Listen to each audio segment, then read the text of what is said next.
balita na ika'y mawiwili. Mga nagbabagang kamao, mga buksi. So mga par, matapos nga po ang naging weigh-in ng dalawang pambato natin na lalaban sa Japan na si Jerwin Angkas at Jonas Sultan, nagflex po kaagad mga idol ng katawan ng dalawang Pinoy boxer matapos ang kanilang recovery. At makikita natin mga idol na batak talaga ang katawan ng dalawang Pinoy challenger. Ready na bukas sa basagan ng muka sa ibabaw ng boxing ring. At sa laban naman ni Angkas mga idol, dapat makuha nito ang panalo sa isang impresibong paraan, kagaya na lang ng knockout dahil isang title fight ang laban nito kay Tacoma. At alam naman natin mga idol na mahirap para sa ating mga pambato na manalo pagdating sa desisyon pagdating sa bakbakan sa Japan.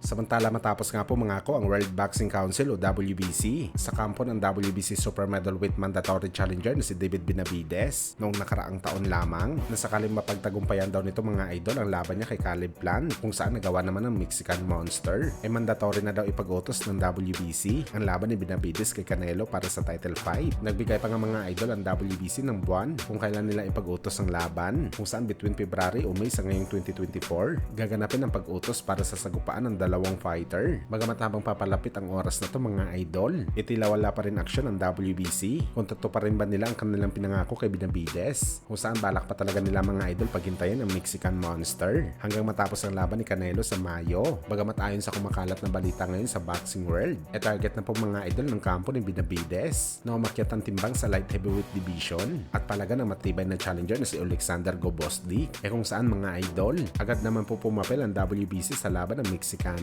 Ayon sa report mga idol, magiging WBC interim title fight daw ang laban ni Gvozdyk at Benavides sakaling matuloy. At hindi nga po mga idol maganda ang tingin ng mga boxing fans sa desisyon na to ng WBC. Marami ang nagsasabi mga idol na talagang tinutulungan ng WBC si Canelo Alvarez na iwasan si Benavides sa bakbakan. Ang pag-sanction daw kasi mga idol ng WBC interim title fight sa laban ni Benavides para hikayatin daw ang Mexican Monster na tuluyan na iwan ang super middleweight at maging tinik palagi sa lalamunan ni Canelo. At syempre daw mga idol, para mabura sa isipan ng mga boxing fans ang pinangako ng WBC na fight order kay Benavides para labanan si Canelo sa bakbakan.